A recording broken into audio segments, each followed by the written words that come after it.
দুইটি ভুলের কারণে সুখের সংসার তছনছ হয়ে যায়। অর্থাৎ দুইটি ভুলের কারণে সংসার অনেকের ভেঙে যায়, সুখের সংসার ভেঙে যায়। এক নাম্বার হচ্ছে, আমি যেটা রিসার্চ করেছি, এক নাম্বার যে ভুলটা সেটা হচ্ছে জিদ দেখানো। কি দেখানো? জেদ করা, রাগ দেখানো, অনেক প্রচুর রাগ দেখানো।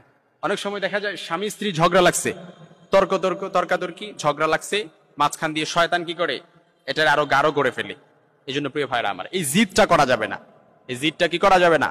করা যাবে না। কারণ এই জিদ যদি আপনি আপনার অন্তর থেকে দূরীভূত করে দেন, আপনার সংসার সুখের হয়ে যাবে, শান্তির হয়ে যাবে। এই জন্য প্রিয় ভাইরা, কোন সংসারের মধ্যে অনেক সময় দেখা যায় স্বামী স্ত্রীর প্রশংসা করে না, স্ত্রী আবার স্বামীর কি করে না? প্রশংসা করে না। এবং অল্পতে তুষ্ট থাকে না স্ত্রী।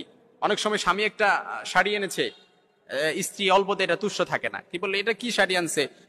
পাশের বাসার ভাবির শাড়ি, ভাবির হাজবেন্ড তো এর চেয়ে ভালো একটা শাড়ি দিয়েছে, ভালো একটা শাড়ি দিয়েছে, এরকম কি করে বলে না। স্ত্রী স্বামী যেটাই দেখুক না কেন, দেখ না কেন, তার সামর্থ্য অনুযায়ী দিয়েছে, তাই অল্পতে তুষ্ট থাকতে হবে স্ত্রীকে।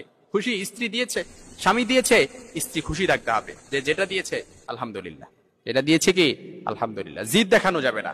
যে কোনো বিষয়ে একটা ঝগড়া লেগে গেছে, না, জিদ করা যাবে না। জিদটাকে কন্ট্রোল করতে হবে। ওয়াল কাযিমিনাল গায়জ, মুত্তাকি বান্দারা তাদের জেদকে কন্ট্রোল করে, তাদের রাগকে নিয়ন্ত্রণ করে। এই জন্য